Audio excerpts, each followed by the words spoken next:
Okay, good. Perfect. So, today's a bit more like spontaneous talk. Really? Yeah. I like spontaneous times. Okay, cut. Nothing is prepared, but just like I just had a feeling, like that has been with me for a very long time, and it was just that I feel that like most of my sessions were like very mental, like explaining stuff, and it was like very logical and stuff and all of that. But now I want to like move more from the logical side to the more energetic side. I agree. Yes, let's do this. And We invited her. we invited her. The universe invited her. What? The universe invited her. Yeah. Yes. Sorry. And some say it cannot be wrong. I was thinking to make it more like a transmission. So for me, instead of talking from the mind, to talk more from the heart, and to have like more like a, let's say, like a feeling conversation. And it's just it on the exterior it looks the same, but it's just like more like you will feel it. Make sense? Yeah. Okay.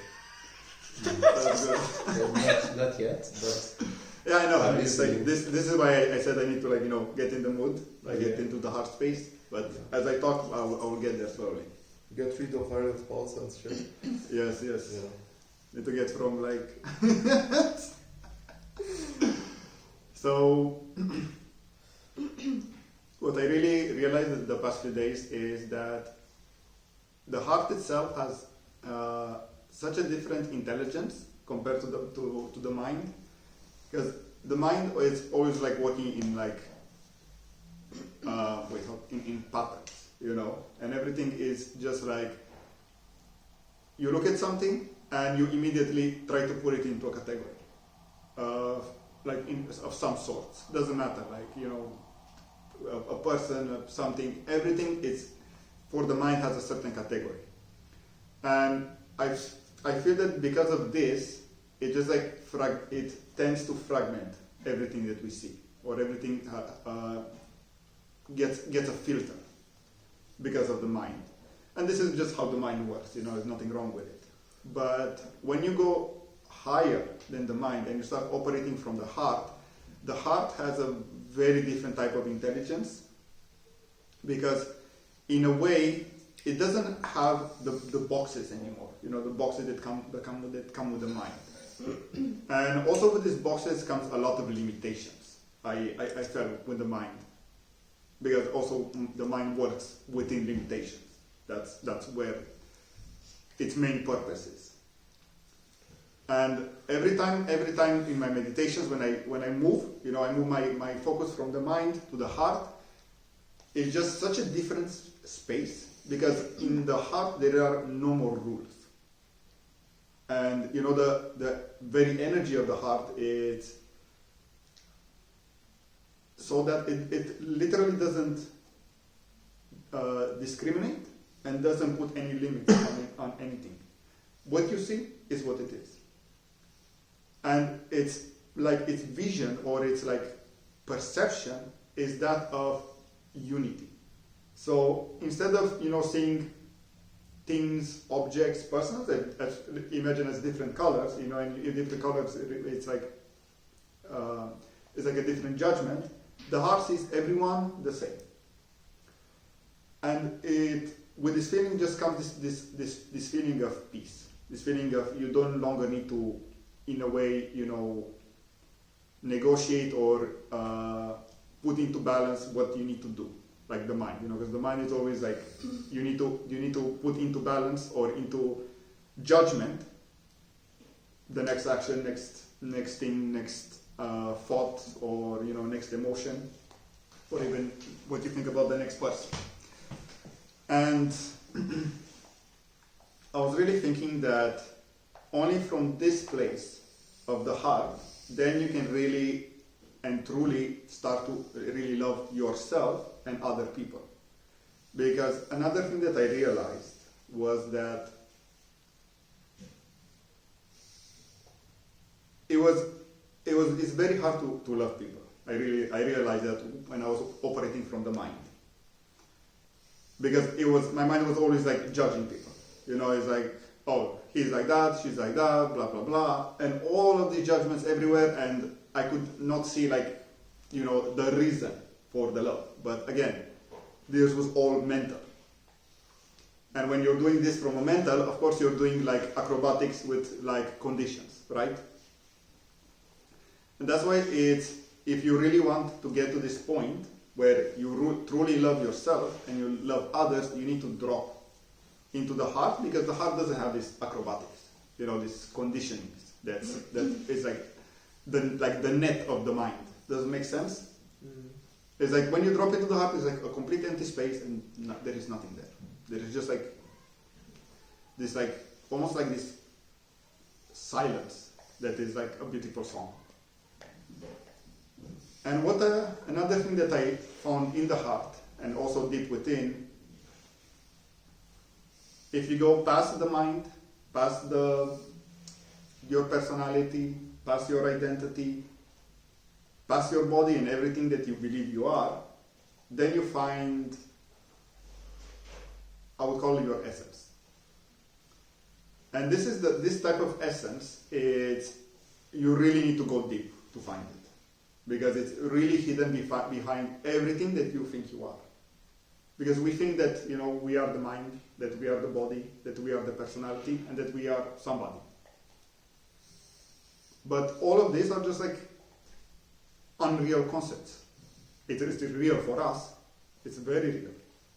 However, in reality, they're just concepts, imaginations of what we are.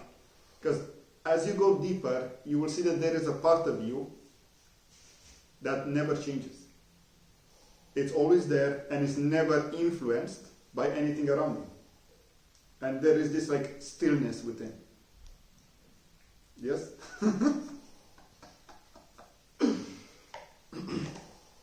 And I've realized that this stillness within, focus. Yeah, I'm focused. This like stillness within, it's, I would say it's like the God within you. Because all of us, we are made from this like God fabric. And everyone is the same. So nobody is more special than others. Because in reality, if you go deep within and you really like become aware of this part of yourself, then what will happen is you will see this part of yourself in other people. Make sense? Because this part of yourself, you will see them behind their body, behind their personality, behind their patterns, behind their like programmings and subconscious belief, behind everything. And you realize that in their essence, everyone is like worthy, everyone is worthy of love and compassion, and you just need to see behind everything. You know, it doesn't matter what that person did or not do.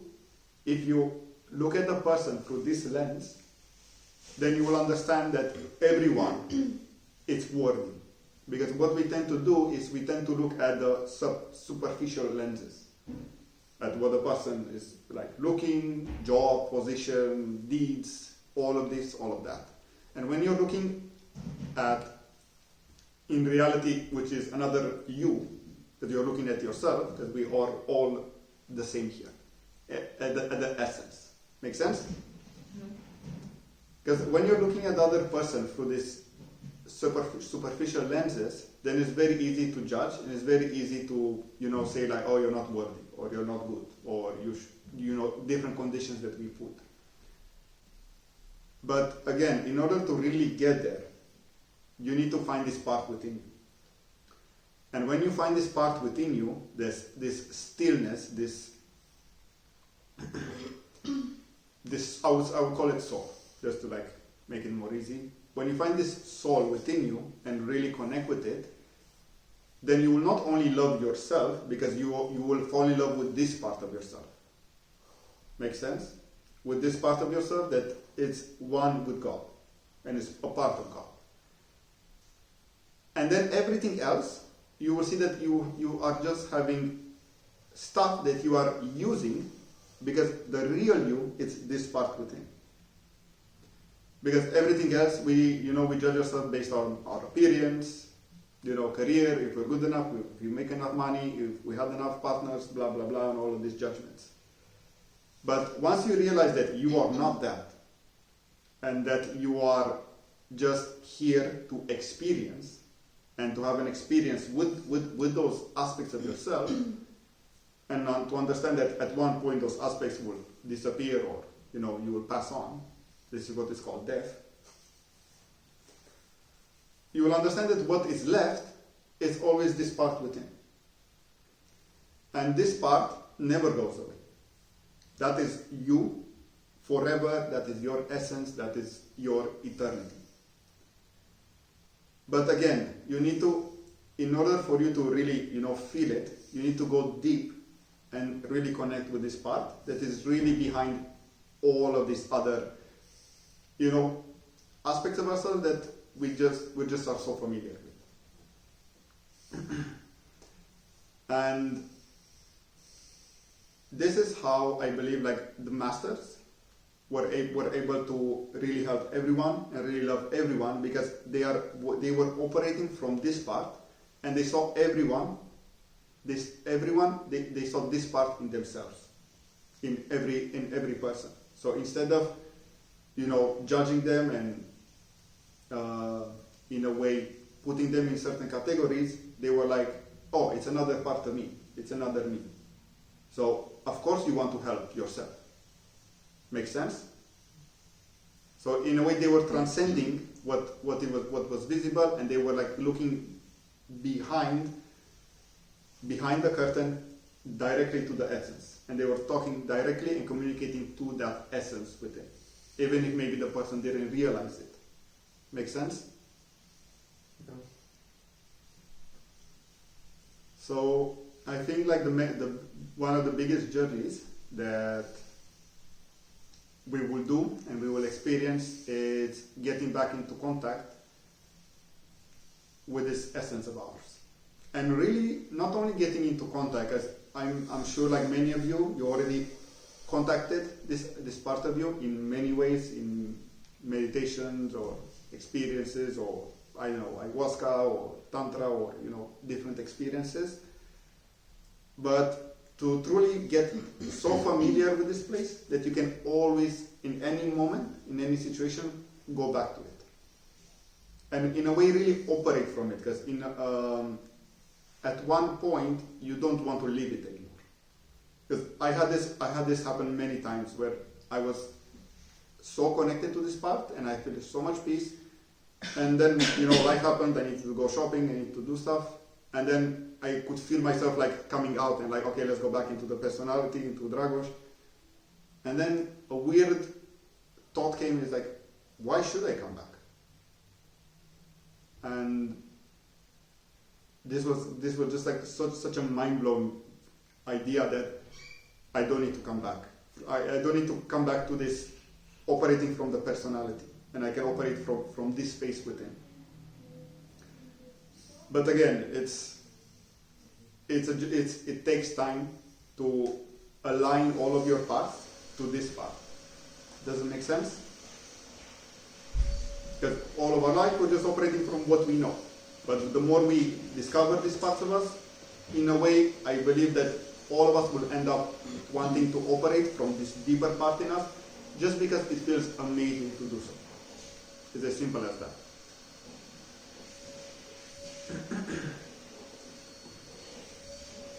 Do you have questions?